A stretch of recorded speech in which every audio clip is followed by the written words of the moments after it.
BNP কি করছে? আমরা আশ্চর্য, আমরা অবাক, উই আর স্টান। দর্শক, কেউ কল্পনা করেনি একটা রক্তক্ষয়ী বিপ্লবের পর অথবা গণঅভ্যুত্থানের পর অথবা ম্যাস আপরাইজিং এর পর, আপনি যাই বলেন না কেন,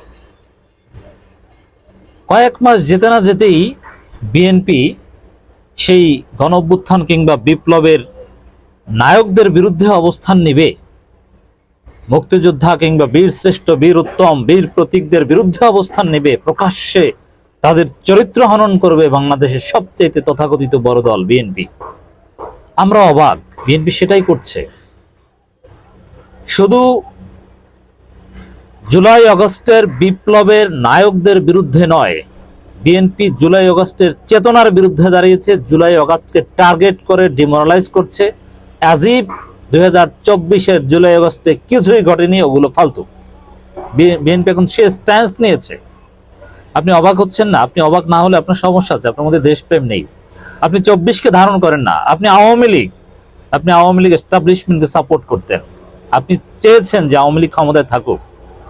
আপনি যদি 24-কে ধারণ না করেন, you wanted that Awami League পাওয়ারে থাকুক, আপনি বিরোধী দলের থেকে আন্দোলন খেলা করবেন, ঈদের পর আন্দোলনের কথা বলবেন, সরকার টাকা পয়সা দিবে, তারপরে আবার আন্দোলন খেয়ে দিবেন।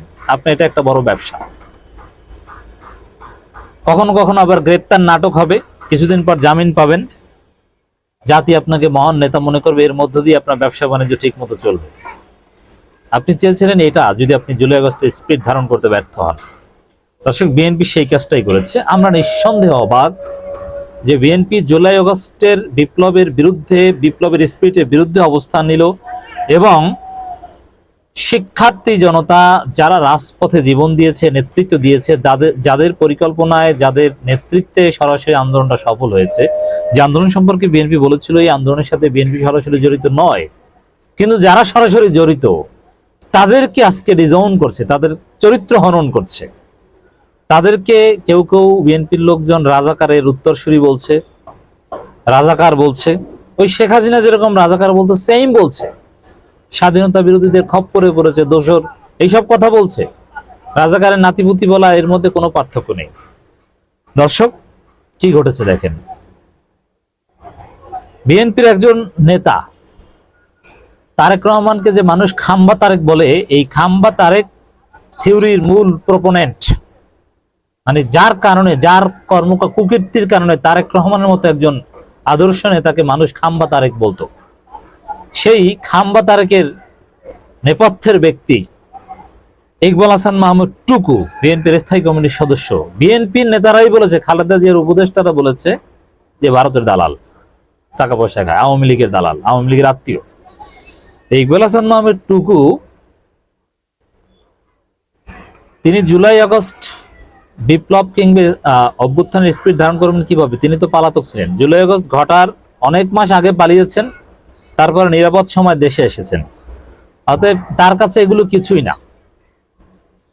তার মতো পালাতক প্রাণী, আওয়ামী ভারতের দালাল, তার কাছে এগুলো কিছুই হবে না, স্বাভাবিক।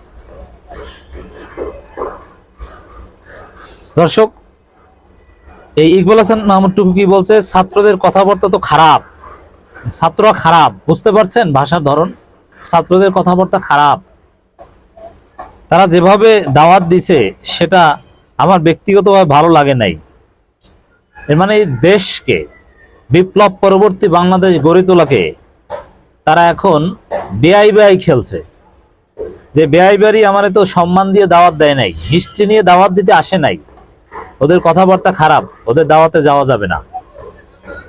যখন দেশ পুনর্গঠনের সময়, দেশকে ফ্যাসিবাদ মুক্ত করার সময়, জনগণকে ঐক্যবদ্ধ করার সময়, একটা সুন্দর বাংলাদেশ উপহার দেওয়ার সময়, গণতন্ত্র প্রতিষ্ঠার সময়, বাংলাদেশকে উন্নয়নের মহাসড়কে ওঠানোর সময়, সেই সময়ে বিএনপি এখন বেআই খেলছে। জুলাই বিপ্লবের ঘোষণাপত্র সংক্রান্ত প্রধান উপদেষ্টার সাথে বৈঠকে বিএনপি যাচ্ছে না। এর মধ্য দিয়ে জুলাই আগস্টে কিছু ঘটে নাই, তারা সেই সাক্ষ্য দিল, তাদের অবস্থান প্রমাণ করলো যে জুলাই আগস্টে কিছুই হয়নি, ওগুলো কিছু না, ওগুলো ওই মারামারি, 28 আগস্টের মতো মারামারি মনে করে এটাকে। যে 28 আগস্ট বিএনপি পালিয়েছিল, ওই জুলাই আগস্টে আওয়ামী লীগ পালিয়েছে, এই এটাকে অভ্যুত্থান বিপ্লব কিছুই মনে করে না। তো দর্শক, এখন এই নায়কদের ভালো লাগে না, ওদের কথাবার্তা ভালো লাগে না। তখন মানে 69-এ তো গণঅভ্যুত্থান হয়েছে না, তখন তো পরাধীন ছিলাম না, কোনো ঝামেলা হয় নাই। এর মানে তারা নাকি পরাধীন। কিসের পরাধীন? দেশটা চলে বিএনপির কথায়। বিএনপির প্রিয় চুপ্পু টিকে যায় পদে। বিএনপির কথায় বিএনপির প্রিয় 72 সংবিধান, মুজিববাদী সংবিধান টিকে যায়।